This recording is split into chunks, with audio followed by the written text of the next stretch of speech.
Hello, কেমন আছো সবাই? আশা করি সবাই খুব ভালো আছো। দেখো তো, এটা চিনতে পারছো কি?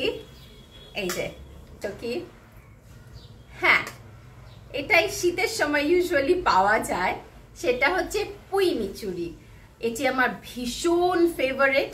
আজকে লাঞ্চে এটা দিয়ে একটি রেসিপি হবে, আর আমি রেসিপি করব আর তোমাদের সাথে শেয়ার করব না, তা তো হয় না। তো চলো ঝটপট দেখে দিই এটা কিভাবে হয়। এই মিচুরি রান্নায় দুটো জিনিস আরো লাগে এর সাথে, যেটা দিয়ে হবে, একটা হচ্ছে কচু আর নেক্সট হচ্ছে কিছু চিংড়ি মাছ। ফার্স্টে কচুগুলোকে তুমি ছিলে নেবে, ছেলা হয়ে গেলে তুমি সেগুলোকে মাঝখান থেকে কেটে নিয়ে কুচিয়ে নেবে। নেক্সট একটি পাত্রে সর্ষের তেল নিয়ে নেবে এবং কিছু পেঁয়াজ কুচি তাতে দিয়ে দেবে। পেঁয়াজটাকে সামান্য সাঁতলে নিয়ে তাতে অ্যাড করে দেবে চিংড়ি মাছগুলো। চিংড়ি মাছ একটু ভাজা হয়ে গেলে তাতে অ্যাড করবে হলুদ গুঁড়ো, লঙ্কা গুঁড়ো, ধনে গুঁড়ো, লবণ এবং জিরে গুঁড়ো দিয়ে এগুলোকে ভালো করে কষে নেবে। নেক্সট অ্যাড করবে কচুগুলো দিয়েও এগুলোকে মিক্স করে ভালো করে কষে নেবে। তারপরে এতে অ্যাড করে দেবে কিছু কাঁচা লঙ্কা দিয়ে এটাকে একটু তেলের ওপরে নিয়ে চলে আসবে।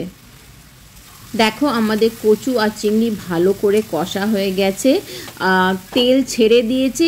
এই স্টেজে আমরা পুঁই মিচুরিগুলোকে অ্যাড করে দেব। মিচুরি অ্যাড করে সব জিনিসগুলোকে মিক্স করে নিয়ে এতে আমরা পরিমাণ মতো জল অ্যাড করে ঢেকে এটাকে রান্না করব।